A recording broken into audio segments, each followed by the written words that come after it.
2014. It was a good year for media. At least I can remember it that way. Game of Thrones was decent, and I was watching Orange is the New Black, and Vine was still alive. It still had some life in it. Still had a leg to stand on. In 2014, Netflix wasn't asking you if you were still there. You know, it just kept playing media and just let you or argue, and it didn't bother you. You know, it was a good time. But while everyone was having fun, what most people didn't know is that there was this little piece of darkness going on in the northern UK. Berkshire, England is the home of the Englefield House, or what most Americans would call a dusty-ass castle. This castle held 10 American women for the purpose of breeding a psychological prison that was being developed by none other than Ryan Seacrest. This psychological prison is what we know as a reality TV show called I Want to Marry Harry. The show was canceled after 4 episodes despite filming 8 because it was that good. They had to take it off TV because it was that good. They were afraid that Game of Thrones was going to dive if this show stayed on the air. They had to pull it. And it's a unique show. It's a very unique show. It's not a show that you could get away with now, because now everyone knows British people are not real. What they did was they took 10 women from the States and they brought them to the Englefield House. Then they introduced this guy who looks like Prince Harry if he was drawn by an 11th grader. And they don't tell these women that it's Prince Harry, but they use helicopters, cars, the castle obviously, to try to influence them into believing that this dude is royalty. And piece by piece, this guy is tasked with convincing them that he is Prince Harry. And from there, he's supposed to establish a relationship and somehow find love. Now, I know some of you think you're better than these women, and you would have immediately just sniffed out, this dude ain't the real one. But to be fair, the royal family is probably the easiest set of famous people to impersonate. I mean, they are, for the most part, dripless. At least the men are. They all dress like Unlockable Skins and Hitman. They don't have any style. It's like sometimes they wear a suit, sometimes they look like they do IT for a bank. I mean, they're not hard people to look like. And plus, half of them are bald or going bald. So, but if you somehow still feel that you would have caught it, there's no way you would have been convinced. You would have noticed that guy's eyes are way too close together. Wouldn't have mattered, because they even had fake therapists on set to gaslight all the contestants into doubting themselves. That's not an active part of the show. I found that out after the fact, but it's good that you have that context before going in, because oh boy. From the moment this show starts, you're looking at it and you know where all the money went. It went to the castle, the helicopter, and the plane tickets. And there's nothing left. You see how fast these people convince themselves of a reality that on paper is so ridiculous. I signed a paper to be flown on a plane to a castle, and now this guy, who is potentially very famous and part of a royal family, is having a filmed contest to see if maybe I'm the one for him. That prospect is so blinding because even from the outset, none of these women question the security detail that this guy has. It doesn't even occur to them that these guys could probably get their ass beat by teenagers. The villain for the whole season is obvious right away, and whether that's editing or purely her personality, I can't say, but her name is Megan. Megan makes this crazy comment about whether it's Prince Harry or Harry Potter, she could get him. Prince Harry, Harry Potter, I don't care. Men don't intimidate me, men don't make me nervous, so I'm just excited. That line to me was so wild because at that point in time, I'm pretty sure Harry Potter was like, I don't know, 15 years old in the books. Why would you be proud about bagging a 15-year-old? That's weird. I'd like to thank the Academy and my parents. Yeah! The show's very straightforward. They all wake up, they get drunk, and they just wait to go home. That's it. At the end of the night, he's kind of supposed to tally up who he's into, which sounds like most shows now, right? Like The Bachelor or something. But the difference is they don't really do a good job of forcing them to develop relationships, you know, one-on-one. They just kind of get them all drunk, and then they just leave the 13 of them to hang out, and then the dude just has to awkwardly sit there and engage but not engage because he can't remember all the things about being Prince Harry, so he's afraid to say too much, so he's just kind of standing there smiling like. And by episode 2, you realize this guy doesn't have a system. He's not there for love. He's just horny, and he's honestly kind of creepy. He repeatedly uses the word glint. He says, oh, She has a glint in her eye. She had a glint in her eye, shall we say. She's got a very cheeky smile, a twinkle in her eyes. There's an A1 moment in the second episode where the first lady gets pied off, and she's standing there with tears in her eyes, and she says, To be quite honest, he's not my type. I don't normally go for a ginger. He's not my type. I also have to say, this is the first reality show I've seen where they used alcohol and it didn't work. That's how you know it's bad. You can feel the vibe of the show just completely roll over when they have their first staged paparazzi. That's the one that gets them geeked, because the woman who gets a picture taken of her, she goes back to the group and she says, there was paparazzi. And then one of them says, are you gonna be in a magazine? So you're gonna be on the magazine? Well, that's what I said. Oh my God! Oh my God, girl. And when she hits that line, half the group was like,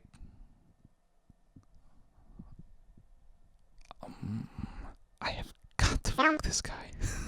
You could really see the glaze settling in over their eyeballs, because again, none of them noticed that this dude does not have royal game. That guy talked so regular, and he kind of acted like a wet noodle. Now, I kind of labeled the dude a creep, and maybe that's not fair to say, because he wasn't really able to show much personality, and it kind of just seemed like he was going from a script the whole time. And this dude's not an actor. He was a regular guy. He didn't even own a car. He rode a bike to work. So for him to get this casting call and to just go for it and have the gall to finesse 12 people, I mean, damn, this guy should have been working for Herbalife. He was in the wrong scenario.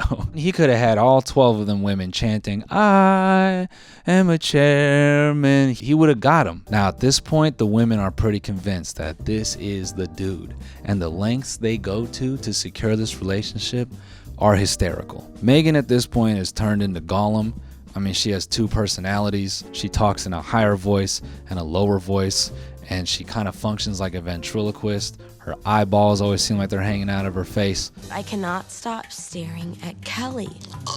Bitch is covered in barbecue sauce all over her face. This young woman, Kelly, does what I think is probably the funniest thing I've seen potentially all year. They're having like a picnic or something on a rowboat, and it's them two, and they go out to the middle of this pond, and she stands up on the seat, and she looks at him and she goes, I'm gonna do a backflip. And you see the horror in his face. It kind of settles in. He's like, you're gonna do what? And fake Harry tries to convince her. He says, please don't. You're gonna give yourself a haircut. I'm not equipped to deal with that.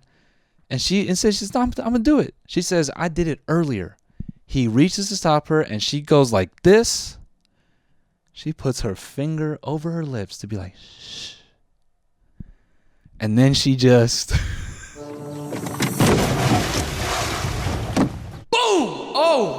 Oh! And then he jumps in after her. She bubbles up to the surface, and she's smiling. She's looking at him. She's like, no, I'm fine. Despite seeing two of them. I'm good. Are you okay? Yep. And honestly, that concussion probably helped his case, because from that point forward, she had no problem believing that he was the dude. They have this pool party, which I think should have told him right then and there. There's no way this guy's royal. This party sucks. There's no way that a royal family member has this ass of a party. It was just so dead, and it felt like something for a teenager. It didn't feel like it was for, 13, 14 adults. Still, there's a poetic scene in that whole moment where fake Harry is watching the women dance, and they're all learning how to twerk. And in a confessional, the fake Harry says to camera, I don't know what twerking is, but I've definitely seen it. Chelsea starts twerking. It's a dance of sorts. I haven't heard the term before, but I've definitely seen it. And you just can't help and go, wow, there was a time where people didn't know what that word meant. There's this absolute dork on the show who goes largely unnoticed until this episode where she attempts to DJ. My heart is beating so fast. I'm a little bit nervous. I'm not a person who ever wants to be the center of attention. Okay, let's hear what beat she has. Get it, Carly.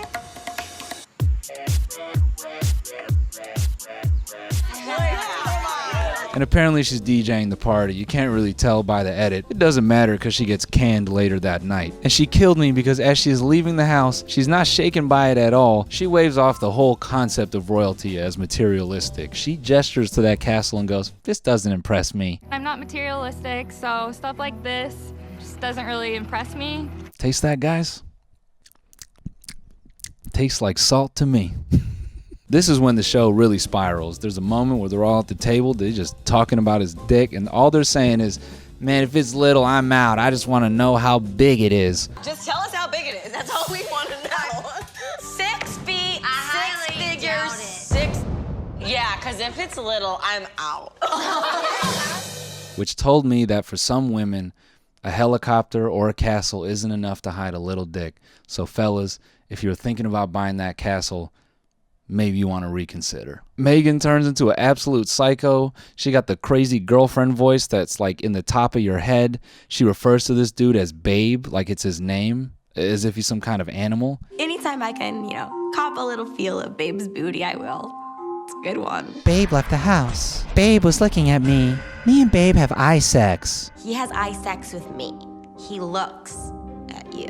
Kelly's concussion just takes her to new heights. I mean, it has her reading this fiction book called The History of England. It's crazy. They run out of things to do, so they have this talent show, which for the most part is uncomfortable until Jackie starts doing this hula hoop thing. Then it's really uncomfortable. Now, I was dying laughing, but clearly she did something right because she won. Towards the end, I found myself trying to tally up how many times this dude expressed guilt, which was pretty often, but he seemed to be enjoying it as well. The whole thing is just a show. These ladies doing a hot dog eating contest. As things continue to unravel, it gets to that point where you lift up the remote and you're just about to turn it off, but just like any good TV show, what do? They kill off a villain. And right before Megan goes home, she has this meltdown, which is just, man. If anyone's taking themselves seriously in the house, it's you. It's not me. Is there a crack pipe going around? Because I haven't hit it. I feel like You just wonder sometimes how someone so grown can be so childish, bro. Right before this whole thing falls apart, he gets his face completely sucked by Kelly, and then Rose puts it together that this dude isn't who he says he is. But she's only one of 2 women out of the 12 that really put it together. Matt, the dude playing Harry, has this great line where he says, "I really wonder if they'll like me for me." No. Now I'm watching the last 10 minutes of the whole season, and I'm thinking to myself, after wasting my own life, why did these people waste their life doing this? Especially these women, because they're about to find out that's just some regular dude, which I guess is, I don't know, kind of like Tinder or something. The one woman that he chose will have spent so much time getting to know him, getting so emotionally invested, just to find out this dude doesn't even have a fucking car. And it's not fair to expect her to love him because she's been lied to the whole time. So what can she possibly get out of this? And what does he get out of it? Because there's no way she's sticking around. And they let me know. Literally in the last 3 minutes of the show, they surprise him. Hey, guess what? You're going to split $250,000. $250,000 will be split between the two of you as you embark on your life together. The best part to all is that even though Matt wasn't the real Prince Harry, even his fake Prince Harry still fell in love with the actress. Damn. Took me long enough. All right, let's get some thumbnails. Let's see. Gaslighting. Hey, shit's play, man, I had to switch it up. Yeah, might lose a few, ask me if I give a fuck.